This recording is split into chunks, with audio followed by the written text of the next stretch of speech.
Hi guys, welcome to my channel Bitcoin Crypto. For those of you who are new here, it's my request, please subscribe the channel below, click on the bell icon, like the video if you like it. And right now we are here to discuss what has happened in the market in the last 1 week. There are a few things which we should be concerned about, and there are a few things which were definitely learning worthy.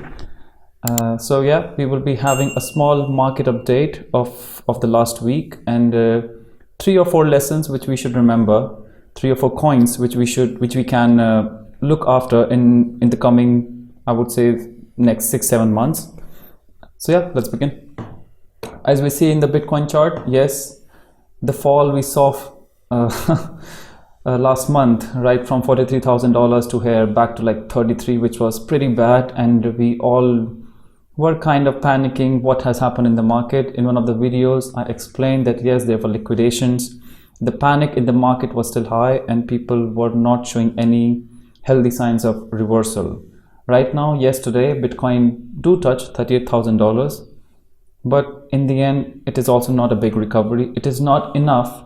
At least it should pass its mark of $40,000 or $41,000, so that we can have the satisfaction that yes, Bitcoin might start its bullish reversal.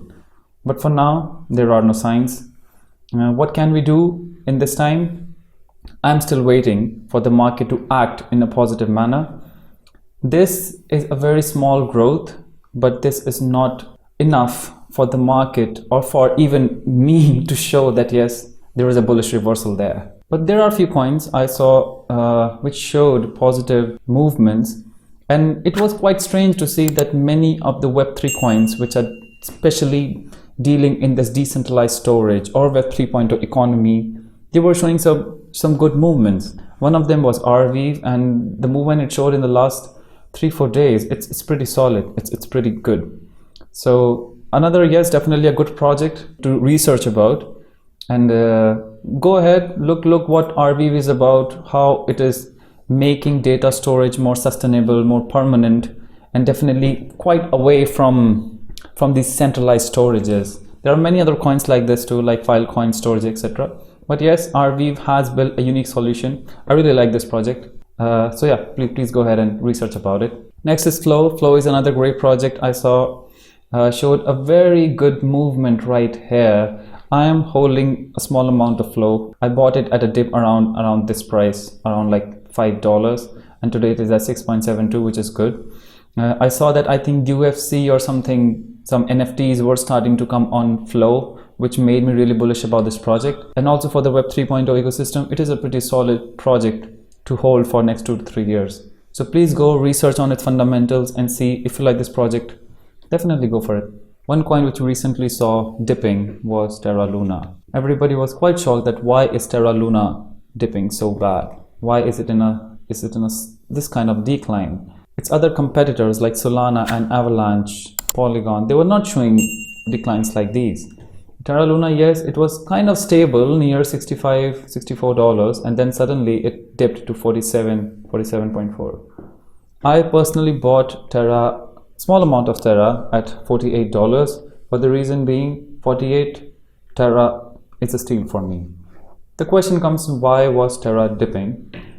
On January 27, we saw a small controversy happening. There is a company called as Wonderland. It was found out that one of their co-founder is closely tied to Quadriga CX exchange. So there is this guy, ZachXBT.eth. He was kind of chatting with the co-founder Daniel, and he found out that this guy called 0xSifu is nobody else but Michael Patron. Now the question comes, who is Michael Patron? So back in 2019, there was an exchange called as Quadriga CX, and it failed miserably. Why it failed? Because one of its co-founder, Gerald Cotton, he disappeared with $169 million of funds, of investors' funds. He kind of conducted a Ponzi scheme, and using that Ponzi scheme, he kind of robbed these investors this huge amount of money. We can see Quadriga CX says it owes roughly 115,000 people nearly $90 million in both fiat and crypto. You see, these are the amount of investors who were robbed back then. We have all the details of all the cryptocurrencies which were looted at that point of time. How is Michael Prattrin related to Quadriga CX? Michael Prattrin was one of the co-founder of Quadriga CX, along with Gerald Cotton. The entire market at that point was on turmoil. Wonderland CEO released a statement. Yes, he already knew that 0x Sifu was Michael Prattrin and nobody else. If we see Wonderland price was trading at around $9,000 back in November, and now it is trading at 319. I was kind of curious to know what Wonderland is, and one of the good things I found about the project was that its total supply was hardly somewhere around like 900,000. That was its only circulating supply, and this was the reason why its token price was jumping up so high. But when I saw a website like this, I couldn't enter. I can't invest with a website like this, even if it is giving me an API of something which is too hard to believe.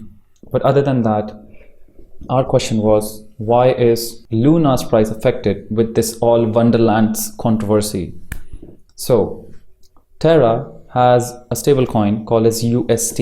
So that UST is algorithmically tied to their token Luna. So how is Luna or UST linked with Wonderland? So the guy with which Zach talked, one of the co-founders of Wonderland, his name is Daniel. Daniel has another company. He's also a founder of another project called as Abracadabra. Abracadabra is using UST to lend out its MIM token. UST can be staked to lend out MIM on Abracadabra lending platform. UST is algorithmically pegged to Terra's Luna token. Now the question comes, has Terra Luna anything to do with this entire Wonderland controversy? No, of course not. But the negative sentiment bursted out in the market and the ripples reached to Luna's project as well. My reason of buying Luna at this point was, I don't see Luna's fault here at any point. Can Luna's price recover from this point? I believe 100%. Can Luna's price go double from this price in the future? I believe 100%. But other than that, that's why I've said, please research on the projects you are investing in. Luna for me at $49 was a steal, so I bought a small amount. From this point, can Luna dip further? It definitely can, and that's why I have saved a small amount of money in case Luna dips further. If Luna in case touches $37-38, I'm definitely going to buy a bag. I'll be honest about it. And in the past, I have bought Luna at 35-38. I have even bought Luna at 25, at even further like below than 20. So please keep an eye on Luna. Please keep an eye on this entire controversy, what has happened. And the more we will be able to keep a track of controversies, of major news like these, definitely we will be able to save our investments and also time our investments better. For now, yes, the altcoins, they have been underperforming very much. If we see the top gainers, they have been mostly Arweave, Axie, Tezos, Celsius. If we see the 7-day gainers, yes, Synthetics and Loopring have performed very well. Flow, I recently said, another good Web3 project which performed really amazing. So yes, definitely a good coin to keep an eye on. But other than that, all the altcoins, rest of the altcoins, they have shown minor recoveries, but again, they are very minor. Ultimately, not enough convincing for me to start taking positions, because again, the market is not showing any movement, neither downward nor upward. So we don't know what is going to happen. One big news about the crypto adoption we saw yesterday was that Visa credit cards, which are only transacting in cryptocurrencies, or I should say crypto credit cards made by Visa, they have touched $2.5 billion in transactions, which is amazing. Crypto credit cards and debit cards have been in quite some popularity in the last 3-4 years. We have seen companies like Binance, Coinbase, Crypto.com releasing their crypto debit and credit cards. But in the recent, at least in the last 3-4 months, we have seen their transactional activity scaling a lot. So this is big news about crypto adoption. In one of my videos, I told this thing that although crypto markets have been in a decline, the NFT trading volume has been at an all-time high. and it is just touching new highs every month. And in the month of January as well, we saw there was an all-time high of $6 billion, and that is only in NFT trading volume.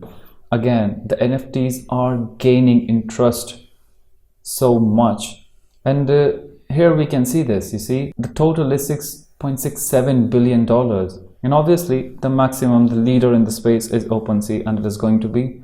But after that, it's LooksRare, Magic Eden, and following other NFT marketplaces. This is the good news, and NFTs are going to be an adoption. We saw Eminem, Neymar, Justin Bieber, they're all buying Bored Ape NFTs, but the popularity is increasing, the volume is increasing, and definitely NFT marketplaces and also NFT tokens are something we should keep our eye on. Another rule, unhosted crypto wallet rule. It was earlier proposed in late 20, and it was one of the rules which was planning to come as a regulation in the US, but it didn't pass back then. What is this unhosted crypto wallet rule? Actually, this rule is only to limit money laundering and also to promote more KYC practices. So if this rule is enacted, so crypto exchanges will be required to collect name, home addresses, and other personal details from anyone hoping to transfer cryptocurrencies to their own private wallet.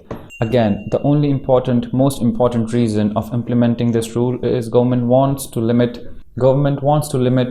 money laundering and anti-terrorist financing practices, something which also India is also concerned about. And yes, if India wants to push crypto-friendly regulations in its territory, this is something which the government can consider. From the government's perspective, yes, it is going to stop money laundering practices and definitely going to keep a monitoring on all the wallets which the users are holding in India. So that was pretty much it about the news. There are 6 to 7 coins which I am keeping an eye on in the coming 2 to 3 months, and definitely these are the coins that have the strongest community. Definitely I'm keeping an eye on Solana, Polkadot, and Luna. Luna, after its dip, yes, I am tracking each and every movement. $49 Luna, for me it's a steal. Other project which I am personally buying at every dip is Avalanche. The reason being, Avalanche is showing very positive responses from the community and also from the DeFi community. The DeFi activity on Avalanche is increasing. The exchanges on Avalanche are performing very well. I'm also investing in some of the tokens, some of the DeFi tokens which are built on these blockchains. For example, Serum and Radium is on Solana, Trading Joe is on Avalanche, Anchor is on Terra. So these are 4 tokens I'm keeping my eye on, because in these coming days, if these tokens, these ecosystem tokens, show positive response, their complementary DeFi tokens might also show some good movements. Other than that, I am definitely very much keen to see how Phantom will perform. For me, I think 2022 is going to be the year of Phantom. The blockchain they have built, the speed at which other companies are starting to make their platforms on Phantom, it's tremendous. If they continue to scale and if they continue to grow like this, Phantom can be in the top 15 projects in the world. 2 more projects, Sandbox and Axie. The reason being, Sandbox and Axie are again on the gaming side, on the metaverse side, and on the NFT side. These 2 projects, their partnerships, their growth, the creativity of their ecosystem, it's scaling.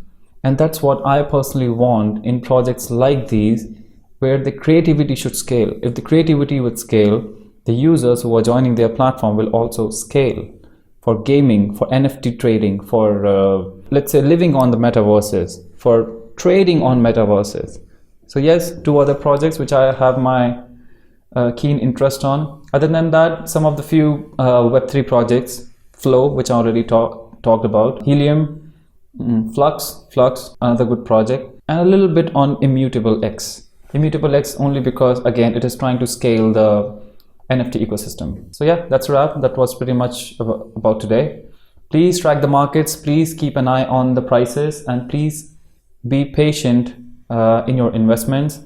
Don't put all the money at once. That's how I invest. I invest in small amounts in different time frames, in different dip frames. I buy dips at periods.